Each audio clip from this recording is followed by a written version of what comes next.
దీన్ని మనం అక్కడ అన్వయం చేసుకుంటే వైఎస్ జగన్మోహన్ రెడ్డి గారు ఆరుద్ర నక్షత్రం మిథున రాశి, మిథున రాశికి వ్యయస్థానమైనటువంటిది 12th పొజిషన్ వృషభ రాశి. ఈ వృషభ రాశిలో దేవగురు అయినటువంటి బృహస్పతి ఆల్రెడీ సంచారం జరుగుతుంది మే మొదటి నుంచి.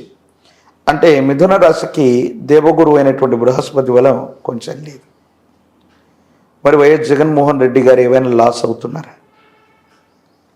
వారి యొక్క నేతృత్వంలో ఉన్నటువంటి వైసీపీకి ఏదైనా నష్టం జరుగుతుందంటే దేవగురు అయినటువంటి బృహస్పతి బలంగా ఉన్న సమయాన్నే లగ్నం అంటాం. జనరల్గా దేన్నైనా మనం ముహూర్తం పెడతాం.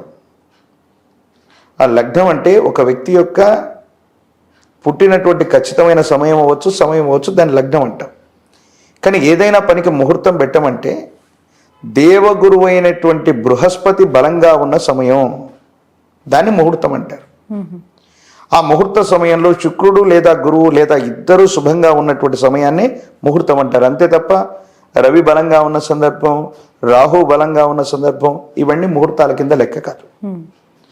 గురువు లగ్నాన్నైనా చూస్తూ ఉండాలి, పంచమంలోనైనా ఉండాలి, లేదా గురువు బలంగా ఉన్నటువంటి సమయమైనా ఉండాలి, దాన్ని ముహూర్తం అంటారు. మరి ఇప్పుడేమో మూఢమే నడుస్తుంది, ముహూర్తాలు లేకపోయాయి. రవి, శుక్రుడు, గురువు ఈ ముగ్గురు ఒకే దగ్గర ఉన్నారు. రవికి దగ్గరగా గురువు వచ్చినా శుక్రుడు వచ్చినా అది శుక్రమూఢమి గాను గురుమూఢమి గాను చెప్తాం. వైఎస్ జగన్మోహన్ రెడ్డి గారి యొక్క జాతకంలో ఇబ్బంది కలిగించేటువంటి కొన్ని రకాలైనటువంటి వాటికి ఇదొక ఇండికేషన్. ఓకే. సో గురువు యొక్క బలం లేదు, వ్యయస్థానంలోకి గురువు వెళ్ళారు. మరేమైనా మీరు చెప్పినటువంటి ఈ పంచగ్రహ కూటమి వల్ల ఆంధ్రప్రదేశ్లో ఉన్న కూటమికి ఏమైనా లాభం కలుగుతుందా? వెంటనే లాభం కలిగే అవకాశం ఆ కూటమికి కూడా లేదు. ఓకే. సో ఆ పార్టీలకు సంబంధించినటువంటి ఒక ప్రధానమైనటువంటి వ్యక్తి నారా చంద్రబాబు నాయుడు గారి యొక్క జాతకాన్ని ఇప్పటికే చాలా వేదికల మీద నేను చెప్పి ఉన్న వారి యొక్క జన్మ నక్షత్రాన్ని బట్టి రకరకాలైనటువంటి వ్యత్యాసాలు ఉన్న ప్రశ్నాశాస్త్రాన్ని అనుసరించి నేను చెప్పేటువంటి మాట వారిది హస్త నక్షత్రం. వారి జాతకంలో యోగదాయకమైన దశలు ఇవి ఇప్పుడు నడుస్తున్నాయి అనే కంటే ఇబ్బంది కలిగించే దశలు నడుస్తున్నాయి. 2 సంవత్సరాల పర్యంతం నుంచి నేను చెబుతున్నాను. న్యాయపరమైనటువంటి చిక్కులు, ఆరోగ్యపరమైన అంశాల్లో ఏర్పడ్డ ఇబ్బందులు, వీటన్నిటిని ముందుగానే మనం ప్రెడిక్ట్ చేసాం. యాజ్ ఇట్ ఈస్గా గత 2023 సంవత్సరం చివరి అంకెళ్ళ వారు న్యాయపరమైనటువంటి చట్టపరమైన ఇబ్బందులు ఎదుర్కొన్నారు. ఆరోగ్యపరమైనటువంటి అంశాల ఇబ్బందులు కూడా వచ్చాయి. ఇలాంటి ఆరోగ్య సమస్యలు చంద్రబాబు నాయుడు గారు విదేశాలకు కూడా ఇలాంటి ఆరోగ్య సమస్యల వల్లనే వెళ్ళారు అనేది చాలా మంది టీడీపీ నాయకులు అంటూ ఉన్న మాట ఇంటర్నల్ గా వినిపిస్తోంది. ఇందులో వాస్తవం ఉందంటారా? మీకున్న ఇన్ఫర్మేషన్ ఏంటి? మీరు ఎందుకంటే ఆరోగ్యం గురించి మాట్లాడుతూ ఉన్నారు. ఏ వ్యక్తి యొక్క జాతకంలోనైనా ఖచ్చితమైనటువంటి పుట్టిన సమయాన్ని లగ్నం అంటారు. లగ్నం నుండి ద్వితీయ సప్తమ స్థానాలు మారక కారకాలు. మారకం అంటే మరణం. ఎవరి జాతకంలోనైనా మన జాతకంలో సెకండ్ పొజిషన్లో ఉన్నటువంటి అంటే 2వ స్థానంలో ఉన్నటువంటి 7వ స్థానంలో ఉన్నటువంటి గ్రహాలు వాటి యొక్క దశలు అంతర్దశలు వచ్చినప్పుడు మరణ సమానమైన కష్టము లేదా ఆరోగ్యము లేదా ప్రమాదం జరుగుతాయి. వారి యొక్క జాతకంలో నేను పరిశీలించింది ఈ ద్వితీయ సప్తమ స్థానాల్లో ఒక స్థానంలో శని ఉన్నాడు సాటర్న్. అది సుమారు 2003-2004 సమయంలో అలిపిరి ఘాట్లో బాంబ్ బ్లాస్టింగ్ జరిగింది. ప్రాణం నిలిచింది, పదవి పోయింది. సరిగ్గా 10 సంవత్సరాల తర్వాత 2014లో వాళ్ళు అధికారంలోకి వచ్చారు. ఇప్పుడు మళ్ళీ అదే సప్తమ స్థానానికి సంబంధించినటువంటి గ్రహగతులు ఆయన జాతకంలో ఉన్నాయి. కేతు సంబంధమైనటువంటి స్థితి, కేతువు శరీరంలో ఉన్న నాడీ వ్యవస్థల మీద నియంత్రణ ఉంటుంది. రవికి సంబంధించినటువంటి స్థితి కంటి చూపు, చర్మ సంబంధమైనటువంటి విషయాల్లో ఇబ్బందులు వస్తాయి. కేతు సంబంధమైనటువంటి స్థితి శరీరానికి మొత్తం కూడా న్యూరాన్కు సంబంధించినటువంటి వ్యవస్థ మొత్తం కూడా మెదడుని మనం చెప్పుకుంటూ ఉంటాం. మస్తిష్కము, మెదడు లేదా శరీరానికి నాడీ వ్యవస్థకు సంబంధించిన ఆరోగ్యపరమైనటువంటి అంశాలు ఏవైనా వారిని ఇబ్బంది పెట్టచ్చు. అంటే నేను వారి యొక్క జాతకంలో ఉన్న ఇబ్బందిని చెప్తున్నాను తప్ప మాన్యశ్రీ మాజీ ముఖ్యమంత్రి వర్యులు చంద్రబాబు నాయుడు గారి యొక్క నేతృత్వంలో మన ఉభయ తెలుగు రాష్ట్రాల్లో చాలా అభివృద్ధికరమైనటువంటి పరిస్థితులు ఉన్నాయి. సైబరాబాద్ అంటే మనం చంద్రబాబు నాయుడు గారిని గుర్తు చేసుకుంటాం. కానీ నేను చెప్పబోయేటువంటి విషయం సంచలనం కోసం చెప్పట్లేదు, అటువంటి గొప్ప నేతను కాపాడుకునేటువంటి ప్రయత్నం కోసం నేను చెప్తున్నాను. 2027 లేదా 2028లో దీన్ని మించినటువంటి తీవ్రమైనటువంటి ఇబ్బందిని వారి జాతకంలో ఎదుర్కొనేటువంటి అవకాశం ఉంది.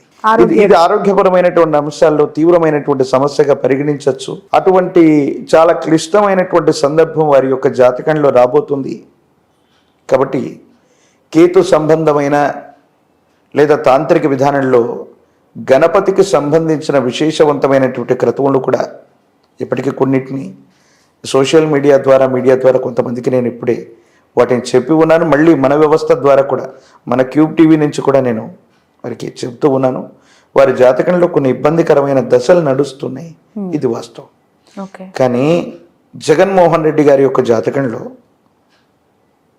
ఈ పంచగ్రహ కూటమి వల్ల దేవగురు బృహస్పతి వ్యయంలో ఉన్నప్పటికీ కూడా మాయాకారకుడైనటువంటి రాహు మాత్రం యోగిస్తున్నాడు. There is a chance to again will Jagan. ఆయన రావటానికి ఒకే ఒక ప్రాధాన్యతగా ఈ రాహు సంబంధమైనటువంటి స్థితి ఉంది. ఒకవేళ జ్యోతిష్యపరమైనటువంటి పరిభాషలో శ్రవణ నక్షత్ర జాతకులైనటువంటి పవన్ కళ్యాణ్ గారు, చంద్రబాబు నాయుడు గారు, జగన్మోహన్ రెడ్డి గారి యొక్క జాతకాలను అన్నీ పరిశీలించి ఏ విధమైనటువంటి పరిస్థితులు ఉన్నాయని మనం అంచనా వేస్తే వై నాట్ 175 అని ముందుకు వెళుతున్నటువంటి జగన్మోహన్ రెడ్డి గారికి 175 స్థానాలు వచ్చేటువంటి స్థితిగతి కానీ గతంతో పోల్చినటువంటి మెజారిటీ వచ్చే పరిస్థితులు కానీ 100% లేవు. కనీసం బోటాబోటీ మెజారిటీతో తమ ప్రభుత్వం గద్దెనెక్కటం కూడా కష్టంగా ఉన్న సందర్భం ఇది. ఇప్పటికే చాలా సర్వే సంస్థలు అవ్వచ్చు, ఆ ఎన్నికలు జరిగినటువంటి తీరవచ్చు వైసీపీకి అంత అనుకూలంగా లేవనే ఇండికేషన్స్ మనం చూస్తూ ఉన్నాం. అలాగని టీడీపీ కూడా బలంగా లేదన్నటువంటి వాదనలు కూడా ఉన్నాయి. కానీ శాసనం విషయానికి వస్తే మాత్రం తెలుగుదేశం పార్టీ మరియు వైఎస్ఆర్ కాంగ్రెస్ వీళ్ళిద్దరికి కూడా సమానమైన స్థానాలు వచ్చినా ఆశ్చర్యపోనక్కర్లేదు. అంత టఫ్ సిచ్యువేషన్. 70 స్థానాలకు అటు ఇటుగా, 70 నుండి 80 స్థానాలకు అటు ఇటుగా తెలుగుదేశం పార్టీ ఉంటుందంటారా? ప్రజల యొక్క దట్టు ఏపీ గురించి మాట్లాడుతున్నాం. They are very clear on what they want. And ప్రతి ఒక్కరు కూడా ఇప్పుడు గతం ఎన్నికల ఒకసారి ఆ పోలింగ్ పర్సెప్షన్స్ మనం చూస్తే కనుక వాళ్ళు ఇవ్వాల్సిన మెజారిటీ చాలా గట్టిగానే ఇచ్చారు తీర్పు. ఎప్పుడు కూడా చంద్రబాబు గారికి ఇచ్చినా, జగన్ గారికి ఇచ్చినా, ఎవరికి ఇచ్చినా కూడా 2009 ఎన్నికల్లో మహాకూటమి ఏర్పడ్డటువంటి సందర్భంలో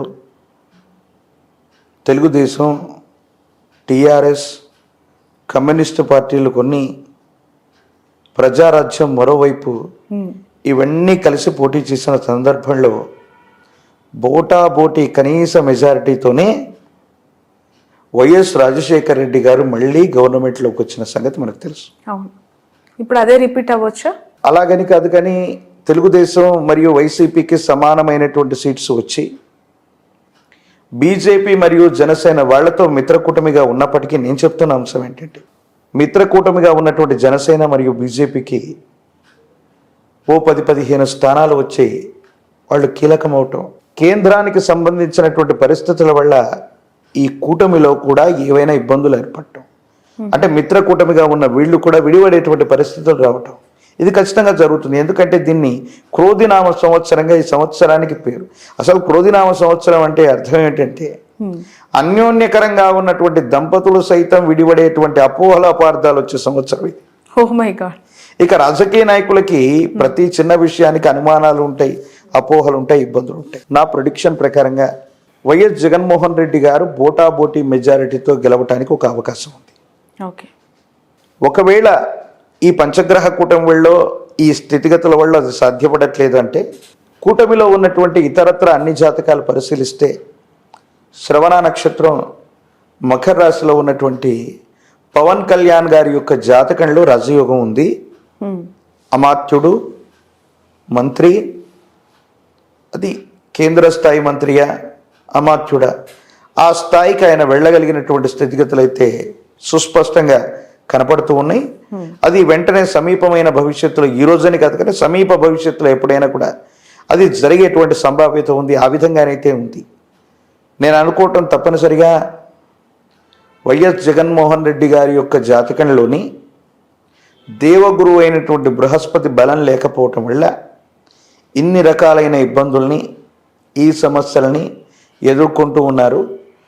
175కు 175 స్థానాలని కానీ, గతంలో వచ్చిన 151 ప్లస్ మిగతా వాళ్ళు కానీ ఈ సంఖ్యను చేరుకోవటం అన్నటువంటిది దాదాపు అసాధ్యం. మాన్యశ్రీ ముఖ్యమంత్రి వర్యులు గతం కంటే ఎక్కువ స్థానాలని మనం గెలవబోతున్నట్టుగా వారు చెప్పారు. కానీ జ్యోతిష్యపరమైనటువంటి పరిభాషతో సహా దేశ కాలమాన పరిస్థితులను బట్టి చూస్తే అంత సానుకూలవంతమైనటువంటి స్థితిగతి వచ్చేటువంటి పరిస్థితి కనిపించట్లేదు.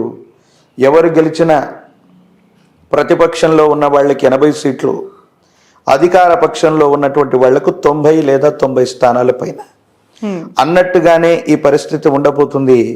అక్కడ ప్రతిపక్షం అధికార పక్షం ఏవైనా కూడా సమానంగా ఉండేటువంటి పరిస్థితులతో పాటు ఇది కేవలం 3 లేదా 3 సంవత్సరాలకు పైబడ్డ కాలం మాత్రమే ఈ ప్రభుత్వ వ్యవస్థలు ఉండబోతున్నాయి. ఇది కూడా జరగబోతోంది. ఓకే, అంటే మామూలుగా 5 ఏళ్ళు కదా ఏ ప్రభుత్వం అయినా కూడా, మీరేంటి 3-3.5 ఏళ్ళు అంటున్నారు, ఎలా? అంటే రాబోయేటువంటి సంవత్సరాలకు సంబంధించినటువంటి గ్రహ గోచార పరిస్థితుల్ని ఒకవైపు తీసుకున్న దేశంలో జరిగేటువంటి మరికొన్ని మార్పులు చూస్తే 1 నేషన్ 1 ఎలక్షన్, ఎస్ ఎగ్జాక్ట్లీ అది కూడా అయి ఉండొచ్చు. 1 నేషన్ 1 ఎలక్షన్లో రాబోయే 2.5 సంవత్సరానికి మళ్ళీ ఎన్నికలు వచ్చేటువంటి అవకాశం కూడా తప్పకుండా ఉంటుంది. ప్రత్యేకించి జగన్మోహన్ రెడ్డి గారి యొక్క జాతకం, ఇందాక మనం చెప్పుకున్నటువంటి నారా చంద్రబాబు నాయుడు గారి యొక్క జాతకంలో ఖచ్చితంగా 3 ఏళ్లలో కొన్ని ఇలాంటి ఇబ్బందులు, ప్రత్యేకించి చంద్రబాబు నాయుడు గారి యొక్క జాతకంలో చాలా ఇబ్బందికరమైనటువంటి స్థితిగతులు, ఒకవేళ వారి నేతృత్వంలో ప్రభుత్వం ఏర్పడకపోయినా ఒక అస్థిరమైనటువంటి స్థితిగతి ఏర్పడడానికి కమింగ్ 3 ఇయర్స్లో ఎవరి వల్ల ఇష్యూస్ జరగవచ్చు అంటారు? కూటమికి సంబంధించినటువంటి పరిస్థితుల్లో చంద్రబాబు నాయుడు గారి యొక్క జాతకంలో ఉన్నటువంటి ఆరోగ్యపరమైనటువంటి అంశాలు, ఇతరత్ర స్థితిగతుల వల్ల వాళ్ళు కనుక వాళ్ళ యొక్క పార్టీ కావచ్చు, వాళ్ళకు సంబంధించిన వ్యవస్థ కావచ్చు, వేరొక వ్యక్తిని అధ్యక్షుడిగా ప్రకటించటం వల్ల చంద్రబాబు నాయుడు గారు లేదా తెలుగుదేశం పార్టీ వాళ్ళే వాళ్ళు తీసుకున్నటువంటి నిర్ణయాన్ని మిగతా కూటమిలో ఉన్నటువంటి వ్యక్తులు హర్షించకపోవటం వల్ల వాళ్ళ మధ్య ఇబ్బంది ఏర్పడేటువంటి అవకాశం ఉంది. ప్రత్యేకించి బ్రహ్మంగారి కాలజ్ఞానంలో ఒక గొప్ప మాట ఉంటుంది.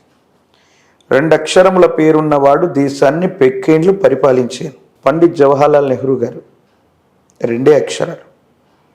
వారు 16 సంవత్సరాల పాటు నిర్విరామంగా వారు ప్రధానమంత్రిగా ఉన్నారు.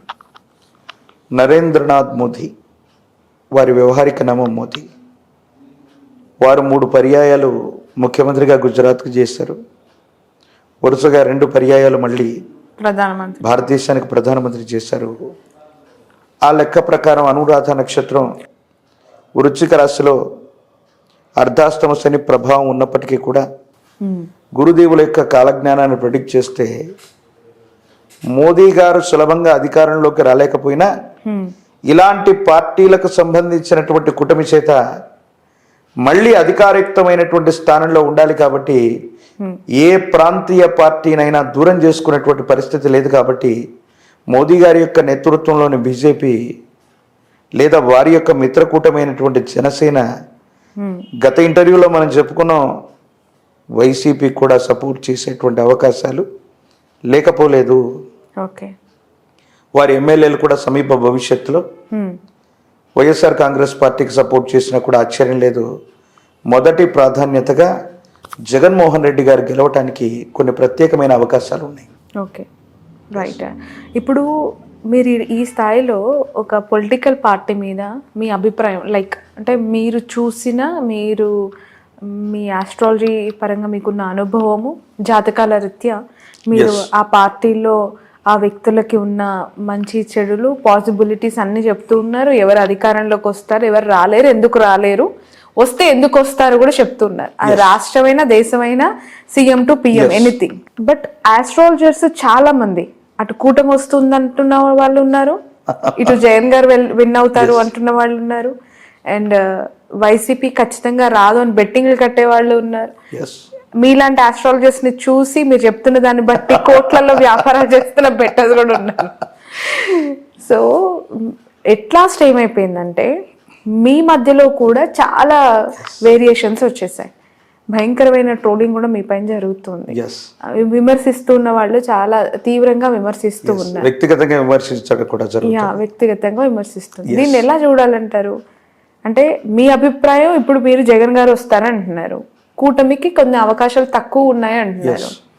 అటుపక్క కొంతమంది మీలాంటి వాళ్ళు కూటమే వస్తుంది జగన్ గారు రారంటారు. ఎలా చూడాలి దీన్ని? ఇన్ని వ్యత్యాసాలు ఎందుకు? వ్యవస్థల్ని మేనేజ్ చేయటం, వ్యవస్థల్ని వాళ్ళ పక్కన పెట్టుకోవడం కొన్ని పార్టీలు చేస్తుంటాయి. అంటే సమాజంలో మంచి చెడులు చెప్పగలిగినటువంటి వాళ్ళు ఒక గ్రామం లేదా పట్టణంలో అందరికీ మంచి చెప్పే వాళ్ళని పురోహితులు అంటారు. అంటే వాళ్ళు ఏం చెప్పాలి తెలుసా? వర్షాలు ఎప్పుడు పడతాయి, మన గ్రామం సుభిక్షంగా ఉంటుందా, వరదలు ఏమైనా వస్తాయా, ఇంకోటి అలా ఆ పురానికి సంబంధించిన ప్రజలకు హితం మంచి చెప్పేవాళ్ళు పురోహితులు. అక్కడి నుంచి ఈ శాస్త్రం మొదలైంది. కానీ కొంతమందిని మీరు అన్నట్టు శాస్త్రం అన్నటువంటిది ఎవరికైనా శాస్త్రమే. నాకు కనిపించేది వాళ్ళకి కనిపించాలి, వాళ్ళకి కనిపించేది నాకు కూడా కనిపించాలి. వ్యత్యాసాలు ఎందుకంటే గ్రహాలు ఇవి ఎక్కడి నుంచి అక్కడికి మారిపోవు, యాజ్ ఇట్ ఈజ్ ఒకే స్థానంలో ఉన్నాయి. రెండు అంశాలను ఇక్కడ మనం చెప్పాలి. నిన్నటికి మొన్న ఒక ఐపీఎల్ మ్యాచ్లో ఎవరో గెలుస్తారని ఓడిపోయారని ఓ జ్యోతిష్యుడు చెప్పాడని ఒక ప్రధానమైనటువంటి పార్టీ విపరీతంగా ట్రోలింగ్ చేసినటువంటి విషయాన్ని మనం చూస్తున్నాం. ఇది ఎందుకు జరుగుతుందంటే, మేము నిక్కచ్చిగా ఏదైనా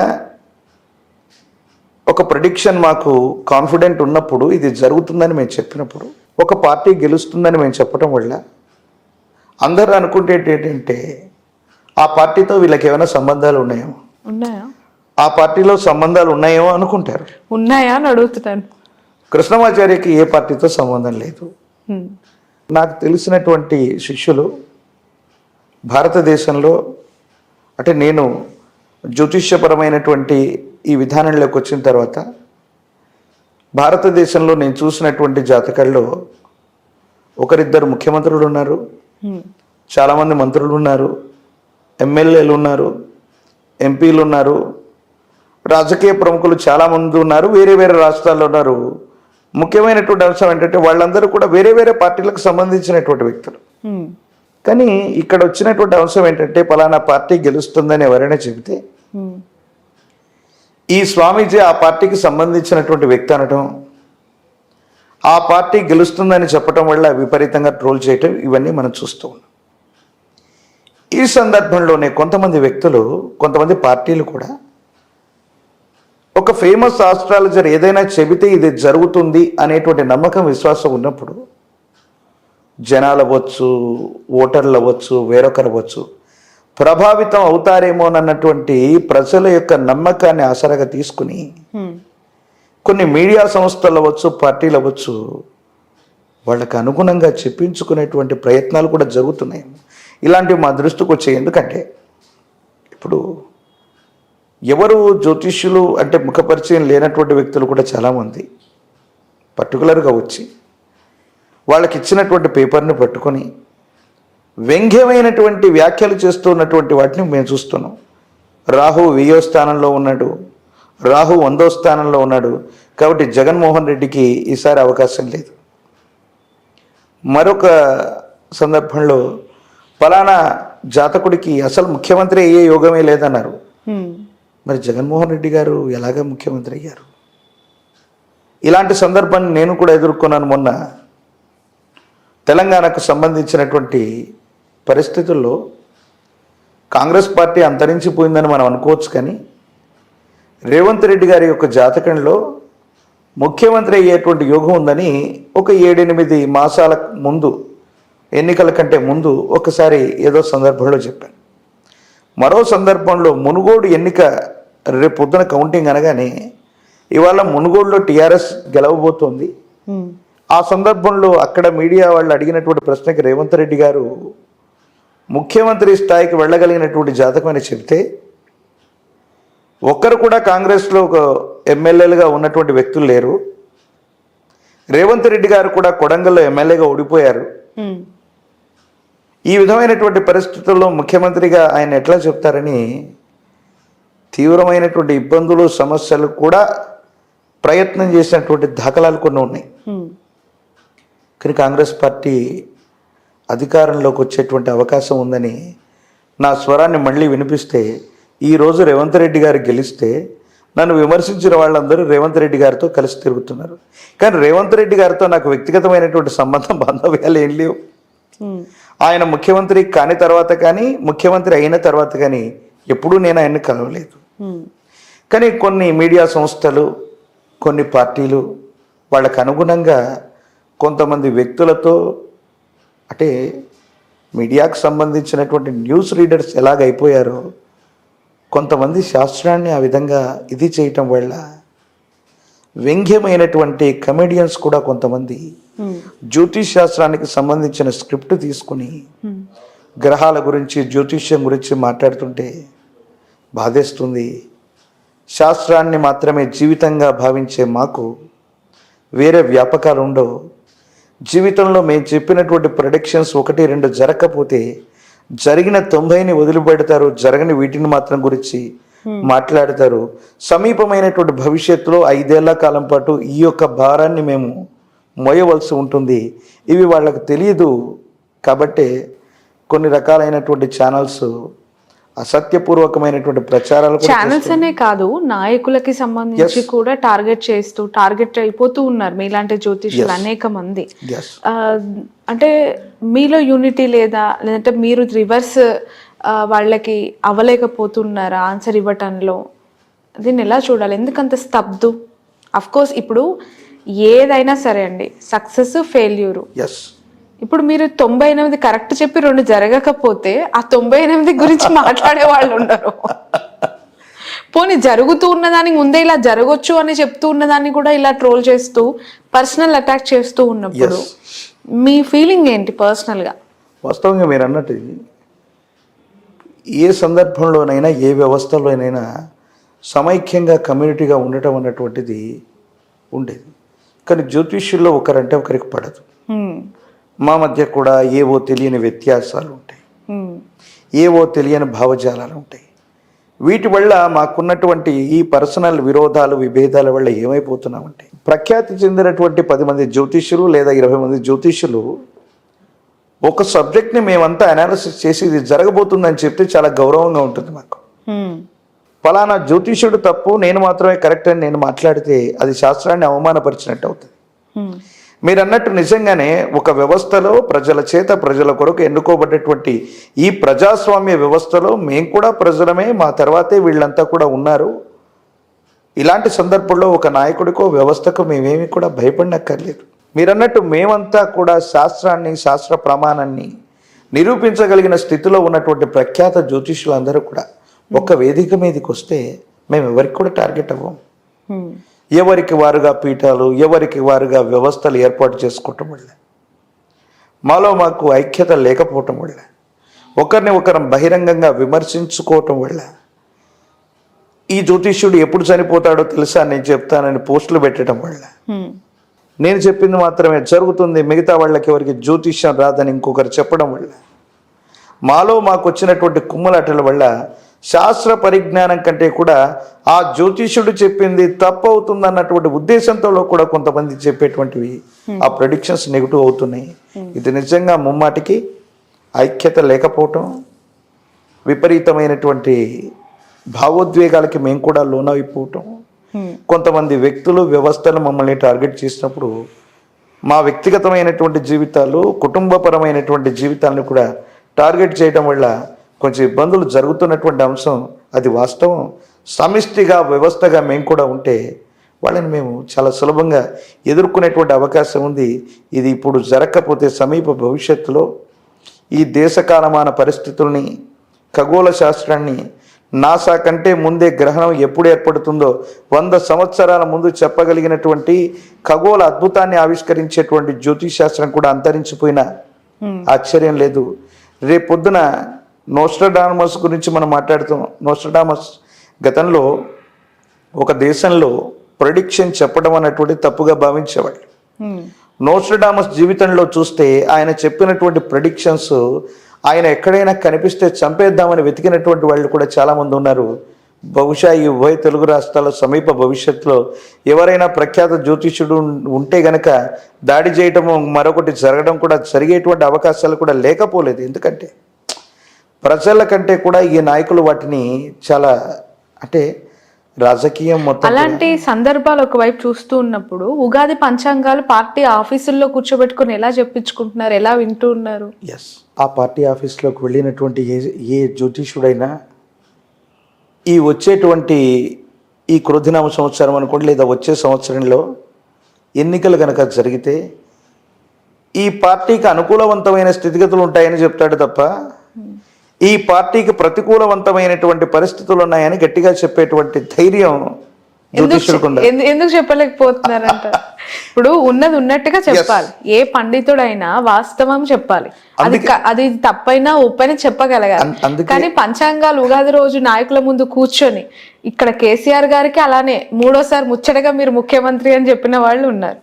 అక్కడ బాబు గారికి కూడా ఈసారి అధికారం మీదే అని చెప్పిన వాళ్ళు ఉన్నారు. కట్ చేస్తే ఇప్పుడు జగన్ గారికి అవకాశం ఉందని మీరు అంటున్నారు. దీన్ని ఎలా చూడాలి అసలు? అందుకే కృష్ణమాచార్యని పంచాంగ శ్రవణానికి పిలవట్లేదు. ఉన్నదిగా చెప్తాడేమో. దీనివల్ల సమీప భవిష్యత్తులో ఇవాళ టీడీపీ పార్టీ లేదా వైసీపీ పార్టీ, జనసేన పార్టీ ఏదైనా ఈ పార్టీ అధికారంలోకి రాదు అని మేము చెప్పగలిగితే రేపు పొద్దున కౌంటింగ్ ఏజెంట్లైనా కౌంటింగ్కి వెళ్తారా అండి? ఎవరి భయాలు, ఎవరి యొక్క ఆందోళనలు, ఎవరి యొక్క స్థితిగతులు ఉంటాయి. నిక్కచ్చిగా చెప్పేటువంటి వాళ్ళని సమాజం, వ్యవస్థలు కొన్ని దూరంగా పడతాయి. వాళ్ళకు అనుకూలంగా ఉన్నటువంటి మాట చెప్పించుకొని ఆ పాజిటివ్ థింకింగ్ని వాళ్ళ యొక్క కార్యకర్తలకు తీసుకెళ్ళటం వాళ్ళ యొక్క స్ట్రాటజీలో ఒక భాగం. కానీ ఈ శాస్త్రం అన్నటువంటిది వాళ్ళ స్ట్రాటజీలోకి భాగంగా వెళుతున్నందుకు మా అందరికి కూడా బాధగా ఉంది, ఆందోళనగా ఉంది. శాస్త్రాన్ని శాస్త్రంగా మనం చెప్పగలిగితే, మన 10 మంది కూడా ఒక్క వేదిక మీద మనం కూర్చోగలిగితే, ఉన్నది ఉన్నట్టుగా చెప్పగలిగితే, మీకెందుకు ఆ భావం అలా కనిపిస్తుంది, నాకెందుకు ఈ భావం ఇలా కనిపిస్తుందని మేము చర్చించుకోగలిగితే చాలా గౌరవప్రదమైనటువంటి వ్యవస్థ ఉంటుంది. నిజంగా అలాంటి సమైక్యత, ఐక్యత అస్ట్రాలజర్స్ అందరిలో రావాలనుకుంటాను. ఒకవేళ అటువంటి వ్యవస్థ గనక రాగలిగితే మాత్రం